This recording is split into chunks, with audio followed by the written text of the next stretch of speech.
Seorang kakek di Jakarta menghidupi istri dan dua cucunya dari berjualan bunga hias dan menata taman. Aktivitas ini juga menjadi tulang punggung sejak remaja hingga ia berusia senja. Seperti apa kehidupan dan keteguhan hati seorang kakek dalam menafkahi keluarga? Berikut kisahnya untuk Anda.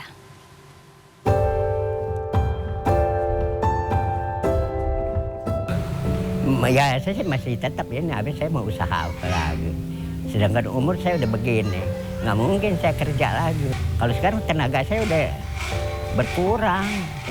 Istilahnya bawa semen aja saya udah nggak kuat.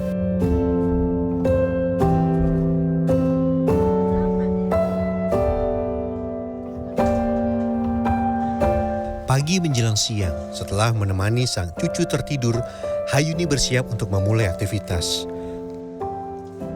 Di rumah di Jalan Menteng Atas, Kelurahan Menteng, Kecamatan Setiabudi, Jakarta Selatan, kakek berusia 72 tahun ini tinggal bersama istrinya Murni dan dua cucunya, Zidan dan Naswa. Sehari-hari, Hayuni adalah penata dan penjual bunga hias.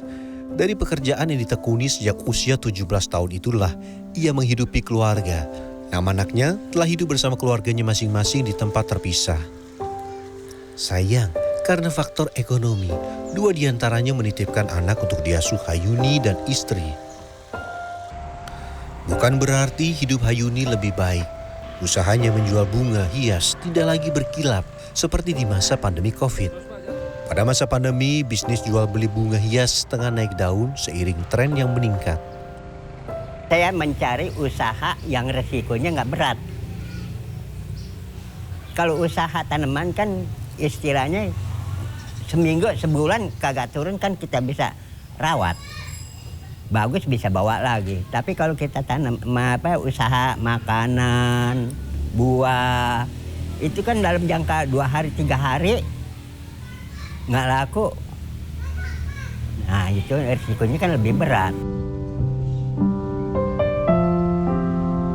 Sayangnya, semangat yang kuat untuk bekerja tidak diiringi kondisi kesehatan yang semakin menurun. Kondisi tangan Hayuni sulit dikendalikan alias tremor. Namun hal itu tidak menghalangi Hayuni untuk tetap bekerja. Ia menyenangi profesi ini karena bisa dikerjakan sesuai kemampuan. Hayuni merasakan pendapatan dari penjualan bunga hias dan menata kebun tidak lagi semoncer dulu. Ia mengenang di tahun 90-an, banyak pengembang perumahan dan perkantoran di Jakarta membutuhkan pasokan tanaman hias. Saat itu, para petani berlomba-lomba berjualan untuk meraup rezeki. Waktu ada bangunan pelumas baru-baru itu kan bisa gencar sedangkan sehari nggak ada istirahat itu. Ya masih lumayan. Kalau sekarang kan agak-agak sulit. Artinya lebih banyak kurangnya daripada lebihnya. Daripada lebihnya. Di balik semangat dan keteguhan Hayuni, ada sang istri Murni yang setia menemani. Perempuan berusia 62 tahun ini mengaku suaminya adalah pekerja keras. Ia masih mengingat betul bagaimana suaminya berkeliling berjualan tanaman hingga akhirnya mempunyai tempat berjualan menetap di kawasan Kelapa Gading, Jakarta Utara. Ya masih gagal lah.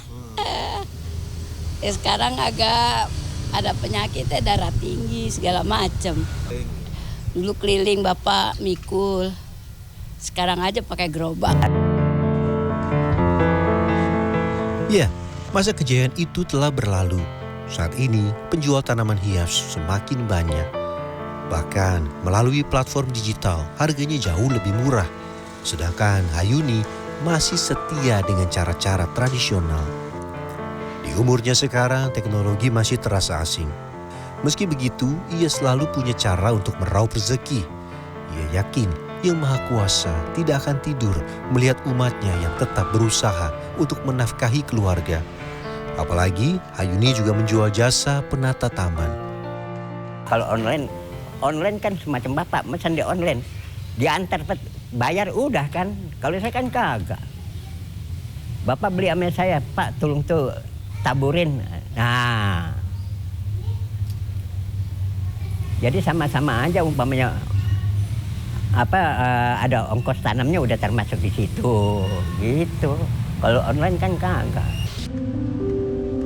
Di umur senjanya seperti sekarang, Hayuni tetap berkeliling kawasan Menteng hingga Kuningan mencari pembeli. Dalam sehari belum tentu ada yang minta jasanya untuk sekedar menata tanaman atau membeli tanaman. Namun semangat tidak boleh luntur. Istri tercinta dan cucu tersayang di rumah menantikan uang hasil jerih payahnya. Dan hari ini satu pupuknya laku terjual. Iya, emang pohon-pohon saya emang nggak pernah kasih pupuk. Paling kalau saya kasih pupuk cuman pohon pembakaran sampah. Karena Bapak ikhlas itu. Ikhlas lah. Dia cari makan kok. Bagi Hayuni, berapapun pendapatan, tetap ia terima dengan bahagia. Syukur harus tetap terucap agar esok rezeki kembali datang. Saya berusaha keras selama saya masih sehat. Jangan sampai istri cucu saya pada kelaparan. Kasihan ngelihatnya, orang dagangnya juga jauh-jauh. Apalagi sekarang kondisinya kan. Iya, agak udah tua. Kan dia nggak boleh jalan jauh. Ya khawatir, takutnya kenapa-napa. Gitu. Tapi alhamdulillah sih nggak ada apa-apa gitu. Baik Hayuni maupun Murni berharap cucunya kelak berkembang layaknya bunga dan bisa hidup lebih baik dari apa yang mereka rasakan selama ini. Kartika Bagus, Nabil Haris, Jakarta.